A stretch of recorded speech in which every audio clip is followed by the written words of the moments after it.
오늘은 너희가 알기를 원하노라 이러한 제목으로 말씀을 드리려고 합니다. 우리가 살아가는 데 있어서 안다는 것은 참으로 중요한 일입니다. 그래서 우리는 평생을 배우고 알아가면서 살아갑니다. 그런데 여러분, 아는 것보다 더 중요한 것은 무엇을 아느냐 하는 것입니다. 너 자신을 알아라 이런 유명한 말은 우리가 알되 가장 중요한 것은 자신을 아는 것이다, 이런 메시지를 던져주고 있습니다. 성경에 보면 이 백성이 지식이 없음으로 망하는도다 이런 말씀이 있습니다. 무슨 말씀입니까? 아무리 많은 것을 알아도 정말 알아야 될 것, 여호와를 아는 지식, 이 참 지식이 없으면 우리가 생명에 이를 수가 없다, 이런 말씀인 것입니다. 사랑하는 여러분, 우리가 지금 살아가는 시대는 정보와 지식의 홍수 시대입니다. 정말 많은 것을 듣게 되고 또 알게 됩니다. 그러나 때로는 우리가 꼭 알지 않아도 될 그러한 많은 지식들에 둘러싸여서 정말 우리가 알아야만 되는 사실들을 망각하고 살아갈 때가 있는 것입니다. 여러분, 오늘 우리가 순교자 기념주일로 지킵니다. 또 6.25 상기 66주년을 어제 보내고 우리가 기억하는 주일을 겸해서 지킵니다. 정말 우리가 역사 속에서 배우게 되는 귀중한 교훈이라든지 또 성경 속에서 나타나는 신앙의 귀한 진리들은 우리가 반드시 알아야만 우리의 삶이 승리의 삶이 되고 축복된 삶이 되는 것입니다. 우리가 하나님 말씀을 가까이 해야 될 이유도 하나님 말씀을 통해서 우리가 정말 인생에 꼭 필요한 영적인 진리들을 깨달아 알 수 있기 때문인 것입니다. 그래서 오늘 우리가 정말 알아야 될 것이 무엇인가, 말씀을 통해서 한번 상고하려는 것입니다.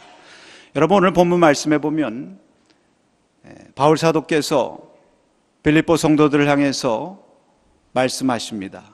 나의 매임이, 내가 매임을 당한 것이 복음의 진보가 된 줄을 너희가 알기를 원하노라. 여러분, 사실 인간적인 눈으로 보면 매임을 당하였다고 하는 것은 실패요, 안 된 일이죠. 또 복음의 지장을 초래할 일이기도 합니다. 복음을 자유롭게 다니면서 전해야 될 전도자가 갇혀 있다고 하는 것은 참 안타깝고 답답한 일입니다. 사실 이러한 일로 말미암아 빌립보 성도들이 염려를 하였던 것 같습니다. 바울 사도께서 이렇게 옥에 갇히게 되었으니 얼마나 안타까운가, 열심히 복음을 전하셔야 되는데 복음을 널리 못 전파하게 되었으니 얼마나 안타까운가, 이런 염려들이 있었던 것 같아요. 오늘 말씀에 형제들아 내가 너희가 알기를 원하노라 이렇게 말씀하시는 것 보면 짐작할 수 있지 않습니까? 그런데 바울께서는 그렇게 말씀하십니다. 사랑하는 형제들이여, 여러분들이 염려하는 것처럼 그렇게 내가 매임을 당하고 이 어려움을 당했다고 해서 모든 것이 잘못된 것이 결코 아닙니다. 오히려 이것을 통해서 복음의 진보가 일어나고 많은 사람들에게 유익이 되었던 것을 여러분들이 꼭 알기를 바랍니다, 이렇게 얘기하는 것입니다. 여러분, 오늘 말씀에 너희가 알기를 원한다 이런 말씀은 단지 빌립보 성도들만 알아야 될 말씀이 아니라 오늘 이 시간 주 앞에 나와 예배하는 저와 여러분들도 알아야 될 진리를 말씀하고 있는 것입니다. 그 알아야 될 진리가 무엇일까요? 오늘 말씀에 근거해서 세 가지를 여러분에게 말씀드리려고 합니다. 먼저 11절 말씀 우리가 한번 같이 봉독하도록 하겠습니다.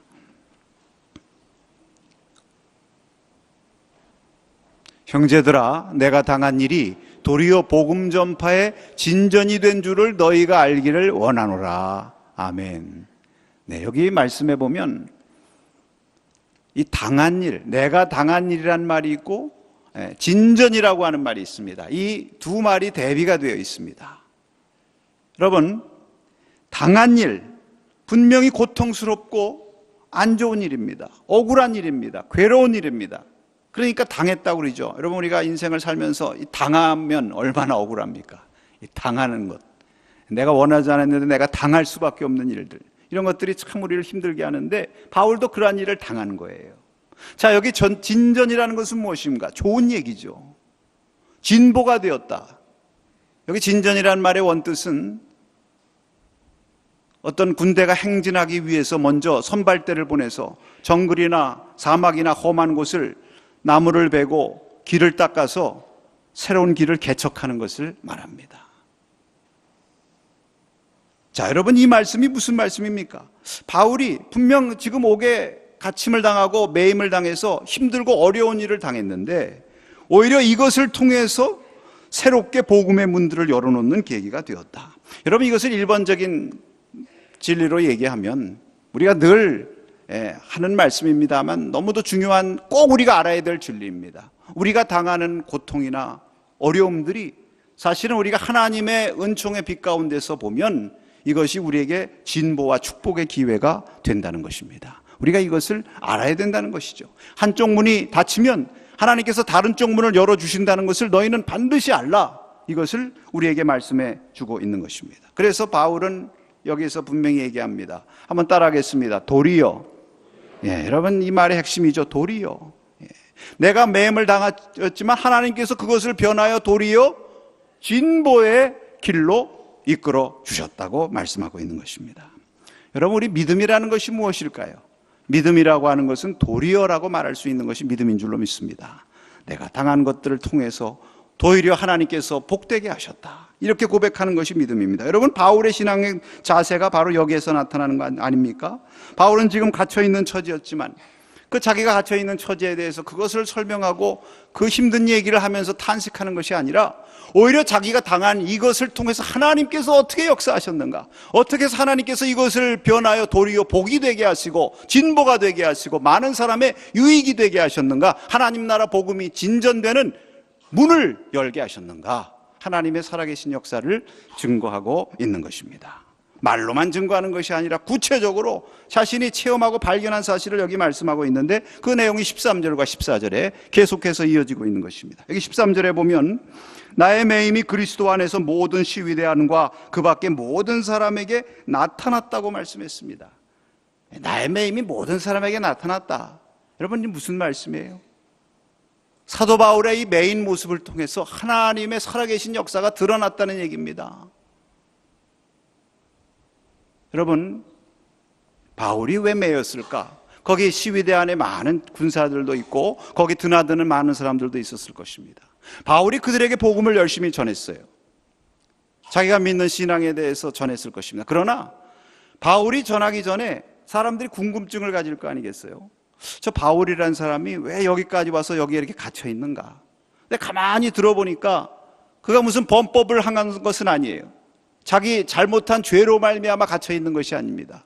오히려 그는 그가 믿는 그리스도를 위해서, 그가 전파하는 복음을 위해서 갇혀 있다고 하는 것이 사람들에게 드러났다는 것입니다.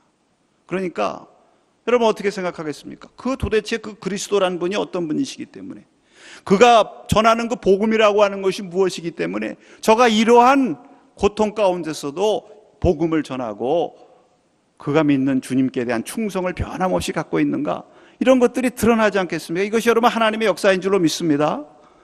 사실이요, 우리가 기독교 역사를 통해서 다 아시는 것처럼 로마 제국이 복음화되는데 물론 기독교인들이 열심히 복음 전하고 열심히 전도해서 그들이 믿고 하나님의 자녀된 복음화된 그러한 역사도 있지만, 코바디스 도미네라든지 이런 많은 코바디스 영화 이런 것들 여러분 다 아시잖아요. 그들이 얼마나 모진 박해를 받았어요. 얼마나 매임을 당하고 고통을 당했습니까? 복음 때문에, 예수님 때문에 순교의 제물이 되었습니까? 그런데 그러한 고통과 순교의 제물이 되는 그 순간에도 하나님을 향한 믿음과 신앙의 정절을 굳건히 지키고 거룩하고 의연하게 대처하는 그런 모습 보면서 사람들이 깊은 인상을 받고 감동을 받아서 도대체 저들이 믿는 하나님, 저들이 믿는 그리스도, 이 복음이 무엇인가?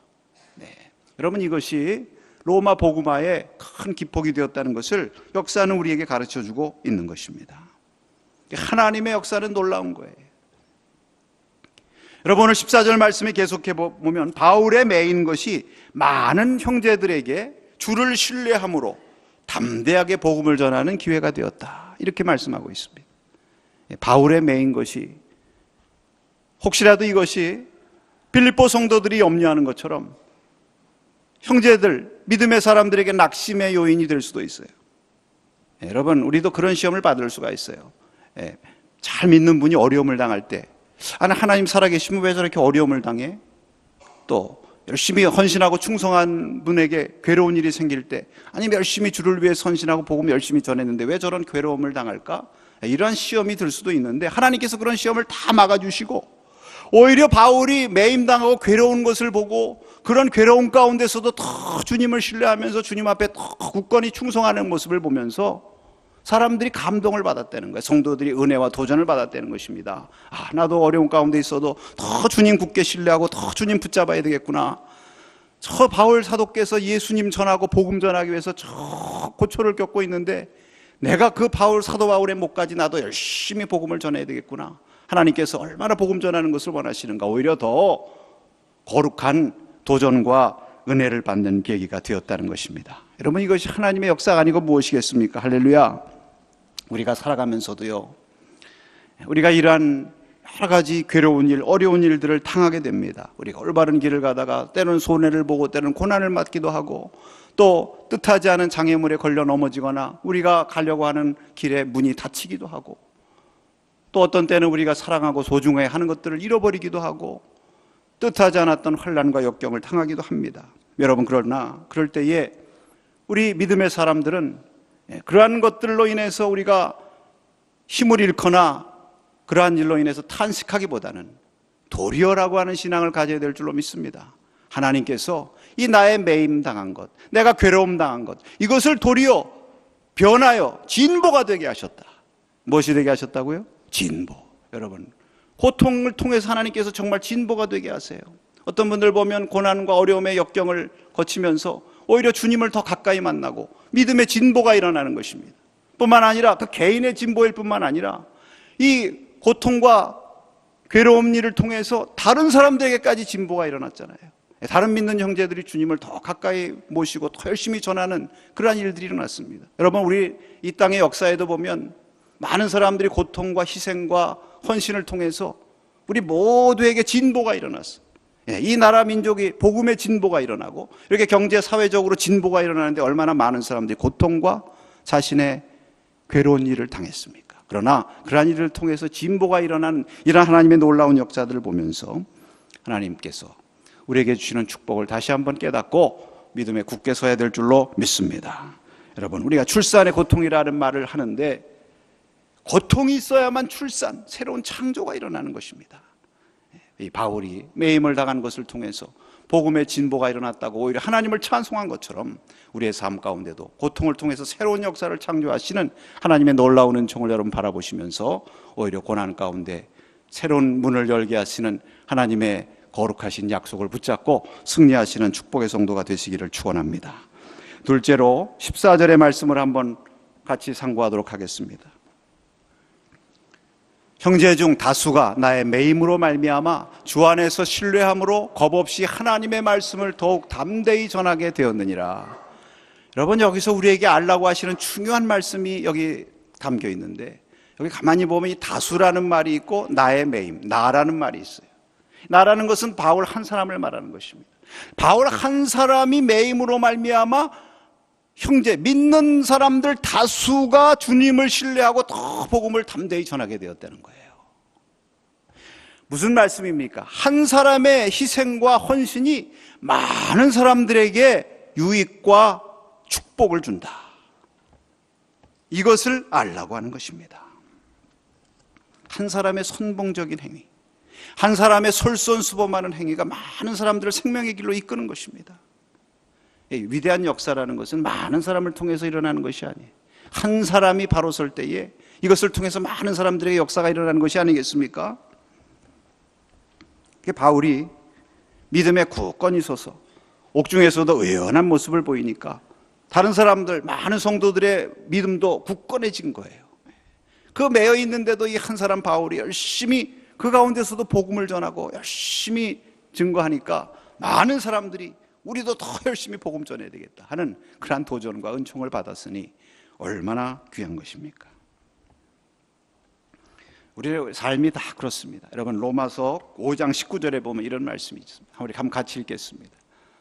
한 사람이 순종하지 아니함으로 많은 사람이 죄인 된 것 같이 한 사람이 순종하심으로 많은 사람이 의인이 되리라. 여러분, 바울의 유명한 말씀입니다. 바울이 이러한 삶을 살았고 이것을 지금 증거하고 있는 것입니다. 여기 한 사람, 앞에 한 사람은 누굽니까? 아담 아닙니까? 아담이 하나님 말씀 불순종하고 타락함으로 말미암아 이 땅에 고통이 오고 사망의 그림자가 드리워 죄라는 것이 들어왔어요. 얼마나 많은 사람들이 죄 가운데 살게 됐습니까? 그러나 한 사람이신 예수님께서 순종하시고 십자가를 지심으로 말미암아 많은 사람이 의롭게 되었다고 그랬어요. 한 사람이 중요하다는 것이죠. 여러분, 우리 민족의 역사, 우리 기독교 역사를 보면 이 한 사람의 거룩한 희생으로 말미암아 많은 사람들이 살고 구원함을 받은 이러한 놀라운 진리들이 얼마나 많이 있습니까? 제가 얼마 전에 천국의 섬 증도에 관한 말씀을 설교 시간에 드렸습니다. 그런데 그 말씀을 듣고 여러분들이 증도에 가보고 싶다 하는 생각을 하셨던 것 같아요. 그래서 그곳을 갔다 오시고 저한테 이렇게 다녀왔다고 보고들을 열심히 하십니다. 그 가운데 우리 중고등부 교사 선생님들이 저는 토요일 날 하루를 내가지고 새벽 기도 나와서 제 기도 받고 출발해서 하루 만에 거기 다녀왔어요. 그런데 그 가운데 다녀온 한 선생님과 제가 신방 중에 대화를 한 일이 있었는데 증도 가서 은혜 받은 얘기를 하는 거예요. 그런데 뭐 여러 가지를 봤지만 하나 딱 기억나는 것은 무엇이냐면 하늘의 미랄이라는 말씀이 기억나더라는 거예요.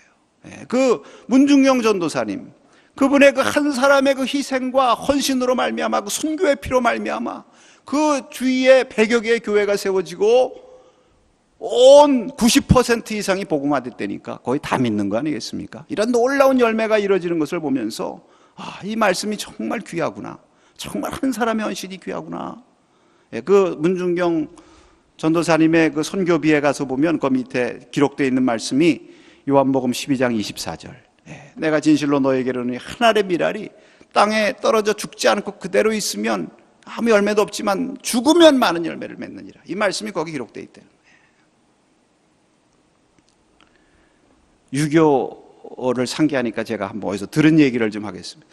우리나라가 6.25 때 북한군한테 밀려가지고 어려움을 당하지 않았습니까? 그래서 이제 유엔군이 파병을 하고 상륙작전을 하기 위해서 메가더 원수를 한국에 먼저 보냈다고 합니다. 이 메가더 원수가 상륙작전을 하고 한강 인도교 거기에 가서 시찰을 하는데 한 젊은 병사가 그 자기 철교 끝에 그 인도교 끝에 있는 그 자리에서 그 자리를 지키면서 꼼짝 않고 자기 임무를 수행하고 있는 거예요. 근데 지금 막 전쟁에서 막 사람들이 막 이동을 하고 피난을 하고 하는 그런 상황 속에서 그가 그 자리를 지키고 있는 것입니다. 자네는 이곳이 두렵지 않은가? 빨리 이곳을 떠나야 될 텐데 어떻게 여기서 이렇게 자리를 지키고 있는가 했더니 자기가 나는 상부의 명령으로 이곳을 지키도록 사수하도록 명령을 받았다는 거예요. 그래도 지금 이제 상황이 많이 바뀌었으니까 이제는 자리를 떠도 되네. 아닙니다. 나는 명령이 떨어지기까지는 절대로 이 자리를 지키고 나라를 지키는 일을 위해서 내 사명을 포기하지 않겠습니다. 계속 그 자리에 있더라는 거예요. 그것을 보면서 이 메가더 원수가 감동을 받아서 이 나라에 정말 이 나라를 위해서 목숨 바쳐 지키고 하려고 하는 젊은이들, 그러한 귀한 사람들이 많구나. 어떻게든지 이 한국 땅을 지키고 회복시켜야 되겠다. 이런 마음이 들어가지고 더 한국을 위해서 헌신하게 되었다는 그런 얘기입니다. 여러분, 하나님께서 그 순간에 그 한 어린 병사를 통해서 메가더 원수의 마음을 감동시켜 주신 줄로 믿습니다. 그런 사람들이 얼마나 많겠어요. 이 나라를 위해서 한 사람 희생하고 헌신해서 이 나라를 지키겠다고 자신을 바친 분들. 그래서 많은 사람들이 사는 거 아닙니까? 오늘 저와 여러분도 켄드릭 선교사님 얘기를 자주 합니다만 그 켄드릭 선교사님이 마지막에 부모님에게 보내신 편지, 그 편지에 보면 그런 내용이 있어요. 아버지, 어머니, 제가 이곳에 오기 전에 뒤뜰에 한 나무를 심었습니다. 그 씨앗을 심어서 이제 그 나무가 자라서 뒤뜰에 많은 꽃과 열매를 맺고 있겠죠. 저도 이곳에 작은 씨앗이 되기로 결심했습니다. 제가 씨앗이 되어서 이 땅에 묻히게 되었을 때 하나님의 시간이 되면 그것이 많은 열매로 이 조선 땅에 꽃을 피고 거두게 될 줄로 믿습니다. 또 이것으로 말미암아 이 조선의 많은 사람들이 많은 민족을 향해서 귀한 씨앗이 될 것입니다. 여러분, 이러한 사람들의 헌신과 희생이 있었기 때문에 오늘 많은 축복이 우리에게 있었던 것을 우리가 기억하면서 오늘 여기 사도 바울 한 사람의 매임이 많은 형제들에게 신앙의 격려가 되고 복음을 전파하게 하는 놀라운 원동력이 되었다는 사실을 꼭 기억하고 한 사람이 바로 서는 것이 중요합니다. 내가 한 사람으로 바로 서면 우리의 가정이 바로 서고, 내가 한 사람 믿음으로 바로 서면 우리 속회, 우리 선교회, 우리 교회, 우리 이웃, 이 동네, 이 지역이 바로 선다는 그러한 사명감을 가지시고 더 열심으로 하나님 앞에 충성하시기를 축원합니다. 마지막으로 18절 말씀 한번 같이 참고하시겠습니다. 그러면 무엇이냐? 거칠애로 하나 참으로 하나 무슨 방도로 하든지 전파된 것은 그리스도니 이로써 나는 기뻐하고 또한 기뻐하리라. 아멘. 여기 마지막으로 우리가 알아야 될 것을 가르쳐 주시는 진리가 있습니다. 여기 보면 방도라는 말이 나오고 그리스도라는 말이 나와요. 이 두 말이 또 대비되고 있어요. 그럼 방도라는 것이 무엇입니까? 수단 아니에요. 목적을 이루기 위한 수단. 그리스도는 무엇입니까? 그 방도를 통해서 이루는 목적인 것입니다. 방도라는 것이 상대적인 가치라면 그리스도가 절대적인 가치죠. 무엇을 알라는 얘기입니까? 방도가 중요한 것이 아니라 목적, 그리스도가 중요하다는 얘기죠. 그러면 목적을 이루기 위해서 그런 수단과 방법을 가리지 않아도 된다, 그런 얘기냐? 여러분, 그런 얘기는 아닙니다. 목적과 수단을 혼동해서 목적이 거기에 우리가 집중해야 되는데 이 수단 방법에 얽매이다가 목적을 잃지 말라, 이런 말씀이죠. 방도가 때로는 좀 내 마음에 안 들더라도 거룩한 목적, 그리스도를 전파하는 이것이 이루어진다면 나는 이것으로 기뻐하리라. 할렐루야. 여러분, 이런 삶이 정말 우리가 꼭 알아야 될 복된 진리인 것입니다. 여기 18절에 보면 서두에 그러면 무엇이냐 이런 말이 나오는데, 무슨 말이냐면 그것이 무슨 상관이냐, 거칠애로 하든 아니면 좋은 뜻으로 하든 무슨 방도로 하든지 그것이 무슨 상관이냐, 오직 그리스도가 전파되면 그것이 감사하고 기쁜 일이 아니냐. 우리가 흔히 이 방법에 얽매이다가 목적을 잃어버릴 때가 있어요. 예를 들면 전도, 오늘 전도 얘기입니다만, 전도하는 것도, 전도하는 일에 여러 가지 방법이 있을 수 있습니다. 거리에서 열심히 전도하는 방법도 있고, 또 집을 방문하면서 전도할 수도 있고, 또 평상시에 열심히 관계를 맺어서 열심히 관계하면서 전도할 수도 있고, 또 섬김의 전도라고 그래서 늘 봉사하고 이렇게 열심히 섬김으로 그분이 감동을 받고 또 교회를 나오게 되는 그러한 일들도 있을 수 있고, 그러니까 우리가 열심히 봉사하고 열심히 봉사기관들을 교회가 운영하는 것이 이게 사회 속에서 전도하는 길이 되는 거 아니겠습니까? 그런데 이런 다양한 길이 있는데 이 다양한 방법에 대해서 무엇이 효과적이냐, 무엇이 옳으냐, 이것으로 해야 된다, 저것으로 해야 된다 토론하다가 막상 전도는 한 번도 안 했다, 이런 것을 가리켜서 수단과 목적이 전도됐다는 얘기죠. 자기 은사, 자기 원하는 방법대로, 자기 편한 대로 무슨 일을 하든지 전도한다는 것이 중요한 거 아니겠어요? 우리가 섬기고 봉사하는 일도 그렇습니다. 어떤 분들은 열심히 떠들면서 봉사하는 분들이 있어요. 또 어떤 분들은 조용하게 봉사하는 분들이 있습니다. 혼자서 하기를 좋아하는 사람이 있고, 또는 함께 하기를 좋아하는 사람이 있고, 인정받기를 원하면서 하시는 분들도 있고, 말 없이, 이름도 없이 빛도 없이 하기를 원하는 분도 있고, 우리 교회도 어떤 분들 보면 열심히 어디 가서 봉사활동하고 어디 또 무슨 일하고 와서는 꼭 저한테 알리는 분이 있어요. 목사님, 나 어디 가서 뭐 오늘 하고 왔다고. 얼마나 좋은지 모르겠어요. 제가 축복과 칭찬을 많이 합니다. 그래야 신이 나는 거예요. 근데 어떤 분들은 너무 귀한 일을 했는데 조용해요. 나중에 그걸 알고 나서, 아니 어떻게 이렇게 귀한 봉사를 하시고 그렇게 조용히 계셨냐고, 아무 일도 안 알리고 계셨냐 그러면, 주의 일하는데 오른손이 하는 거 왼손이 모르게 하라고 그랬는데 그렇게 해야죠. 네. 어떻게 하든 방도가 무슨 문제가 됩니까? 그런데 내 방식대로 안 된다고 봉사를 하고 섬기고 하려면 조용하게 해야지 왜 떠들면서 하느냐, 주님만 바라보고 해야지 왜 인정받으려고 하느냐, 또 좀 함께 해야지 왜 혼자만 하려고 하느냐, 이런 거 가지고 서로 따지다가 보면요, 정작 중요한 섬기는 일을 못하게 되는 것입니다. 우리의 삶에 있어서 이 바울이 전파되는 그리스도로 말미암아 기뻐한다고 말씀했습니다. 이게 아주 중요한 말씀입니다. 바울이 기뻐할 수 있었던 것은요, 자신의 사사로운 감정을 보고 일하지 않았기 때문입니다. 주님을 바라봤기 때문에 기쁨을 주신 거예요.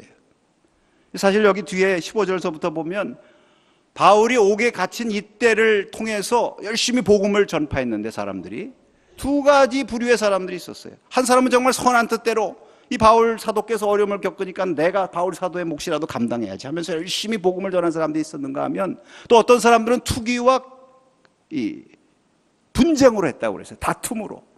그러니까 아마도 바울 사도가 등장하기 전에 교회에서 나름대로 영향력과 지위가 있었던 사람들 것 같은데, 바울이 등장해서 열심히 복음 전하면서 바울로 말미암아 구원받고 바울을 따르는 사람들이 많이 생길 거 아니겠습니까? 그러니까 자기의 지위와 영향력이 악화되는 것을 투기한 거죠.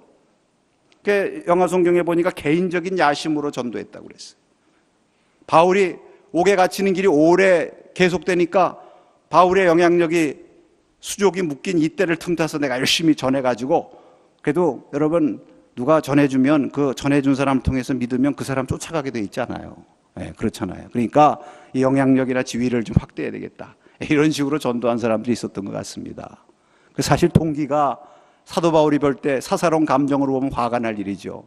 남은 지금 고통당하고 어려운 일 당해서 힘들어 죽겠는데 그런 식으로 나를 더 괴롭게 하는가. 그러나 그거 바라보면요, 기쁨이 사라지는 거예요. 오히려 이렇게 전하든 저렇게 전하든 어쨌든 이단은 아니지 않느냐, 다른 그리스도 전하는 것은 아니지 않느냐. 만약에 다른 그리스도를 전했으면 바울이 가만히 안 있었겠죠. 저주를 하든지 가만히 두지는 않았겠죠. 그러나 그건 아니고 그리스도를 전하니까 방식이 무슨 문제냐. 주님을 바라보니까 감사하고 기쁜 거예요. 할렐루야. 우리의 삶에 왜 기쁨이 자꾸 사라지느냐? 내 사사로운 감정이 얽매이고 나와의 관계, 나와의 유익 속에서 다른 사람들이 하는 것, 다른 사람들의 관계를 보기 때문에 그래. 그러나 주님을 바라보고 하나님 나라를 바라보고 복음을 바라보고 나라와 민족이라고 하는 더 큰 대의를 바라보면 모두가 기쁜 사람들이죠. 모두가 감사한 사람들이고. 할렐루야. 우리가 나라를 위한 일이라면 뭐 정파가 좀 다르면 어떻습니까? 지역이 좀 다르면 어떻습니까? 애국하는 길이 좀 다르면 어때요? 왜 저런 식으로 해야 되나? 이렇게 하면 기쁨이 사라지지만 다 나라를 위해서 쓰임받는 사람들이 생각하면 모두로 인해서 감사한 것입니다. 하나님의 복음을 위해서도 마찬가지고. 그러므로 여러분, 우리는 자기의 사사로운 이러한 방도, 이런 것보다 더 귀한 것은 주님, 그리스도, 하나님 나라라고 하는 그 목적이 귀한 것을 여기시고, 그것을 바라볼 때 여러분의 삶에 감사와 기쁨과 평강이 넘치는 은혜와 축복이 이 마음을 깨달으시기를 축원합니다. 여러분, 오늘 우리가 이 거룩한 지위를 지키는데, 사실 우리 민족 자기의 사사로움을 초월해서 나라 민족이라는 대의를 먼저 생각하고 거룩한 복음, 그리스도 신앙, 이것을 먼저 생각하면서 자신의 개인적인 것들을 희생한 분들을 통해서 오늘 저와 여러분에게 이러한 은혜와 축복이 임한 줄로 믿습니다. 오늘 이 시대의 순교의 정신이 무엇입니까? 애국애족하는 정신이 무엇입니까? 바로 바울처럼 그 방도가 무슨 문제냐? 그리스도가 전파되니 감사하지. 이런 믿음으로 보다 더 큰 대의와 보다 더 큰 하나님의 뜻을 위해서 헌신하게 될 때 여기에 진정한 애국과 진정한 순교의 신앙이 드러나게 되는 것입니다. 오늘 이러한 진리를 우리가 다시 한번 깨닫고, 주여, 나의 당한 것이 오히려 진보가 되는 축복을 허락하여 주시옵소서. 내 한 사람이 바로 서고 바로 헌신함으로 말미암아 우리 가족을 살리고 교회를 살리고 이 나라 민족을 굳건히 하는 거룩한 도구로 쓰임받게 주시옵소서. 방도에 얽매이는 것이 아니라 그리스도를 바라봄으로 말미암아 하나님의 거룩한 뜻을 이루어가는 축복의 성도가 되게 해 주시옵소서. 우리의 기도가 될 수 있기를 주님의 이름으로 축원합니다. 기도하겠습니다.